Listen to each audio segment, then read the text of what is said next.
just when you think you've seen it all, something even more amazing happens.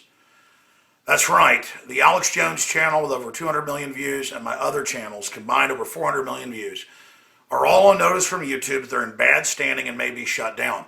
And our director status has been taken on all the channels. We can only load 15-minute videos again. And guess why it happened?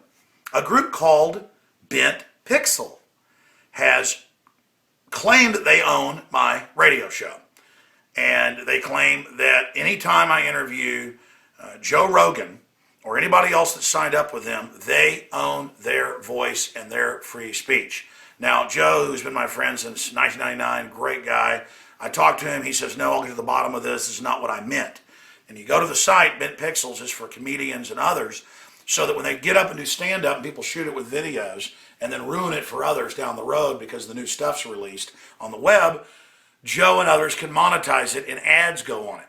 My issue is that this shows you how this automation gets out of control and how there's no due process. Because now Joe comes on my show, and we're talking about stuff going back 4 or 5 years that they went and placed over 20 violations on, claiming they owned it. Now, months ago, I saw this Bent Pixel thing, went and looked it up, found out that Joe had signed up, knew it was a mistake, didn't even bug him about it. I said, so what if they got some ads on there? I don't put ads on my YouTube videos because then people can complain about the different sponsors. I can't control it, so I just don't have ads. Well, by claiming that they own my video, Bent Pixel gets to put their ads on. Well, now YouTube has said, oh, well, you're not in good standing since you're violating copyright. Well, I've not violated Joe's copyright by him coming on my radio show and talking about politics and the world and 9/11 and UFOs and whatever the case is. I mean, this is incredible. And this is what CISPA and SOPA do, is that it just allows automated systems where if a company claims this, you don't just get your channel shut down, you get your internet ID shut off and you can't go on the web after 3 strikes. And that's just to begin with. Taxes, shutting people down, shutting down ISPs, seizing websites, seizing domains, seizing all these things. This is the tyranny of the automated system. And the Bent Pixel people, why I'm very, very mad, is I noticed these very interviews I've done with Joe or on other channels with hundreds of thousands of views apiece. A lot of cases, more viewers than my original show had on YouTube. And it's not had them put the claim on it. It's me. It's me. And to show you how far this goes, the voice of Optimus Prime, I was trying to show my kids the voice of Optimus Prime, the great voice actor. And videos I had seen where kids were at book signings and stuff wanting to talk to him, where he's like, Autobots roll out. That's now no audio, and the big movie company claims they own that. So this is really giving you an idea of how they could just claim my voice as copyright someday, after they've killed me or whatever, and just ban it off the internet with an automated system. This is what's so dangerous about purely digital books or purely digital information. Dr. Stallman talks about that. Is it allows a level of draconian tyranny we haven't seen. Now, if this is a mistake by Bent Pixels, Joe certainly says this wasn't his intent, then I would like you to get my channel back the way it was.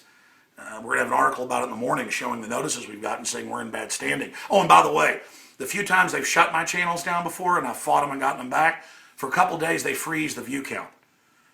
Other channels aren't frozen right now. All our view counts are frozen for 2 days. So I was telling the crew, I think something's about to happen. And sure enough, it did. So it explained. Bent Pixels just wants to monetize Joe's videos. Okay, but they have to claim they own it to do that. That's where it's wrong. But I'm like, whatever. I should have bucked it months ago, because now all those videos, YouTube says, you know what, we're just taking them down. You know what, they're just gone and you're in bad standing, Mr. Jones. Well, no, I'm not. It's my radio show, and YouTube doesn't own it, and Bent Pixels doesn't. And YouTube is YouTube. People say, well, it's just a private service. You should do whatever they want. They advertise it that it's an open commons if you follow the rules. Well, I have followed the rules, and it's false advertising. It'd be like if you went to a store and ordered a hamburger and you got a rat in between the buns. It's fraud, and that's what's happening here. So you better appreciate Infowars.com. Sure, we're on XM 166, over 100 AM and FMs. Sure, we're reaching out to people and having a big effect. But at the same time, they could shut this down in the future. They're moving to do it. So please get the word out while We still have the sites, and fight for free speech across the board. And I appreciate Joe getting back with me so quick. I know he's a busy guy and saying he's going to reach out to them and try to fix this. But what about for other people that don't know Joe Rogan and are getting their things shut down where they interview him or talk to him on other shows and they can't get a hold of him again, when he's on some speaking tour or something? This is serious. But it's mainly my channel. I've seen some others that are doing it too, and that's not what Joe meant. So Bent Pixels needs to stop claiming they own everything that they don't own. That is a serious issue. I'm Alex Jones signing off for Infowars.com. Still on YouTube for now. Well, Joe.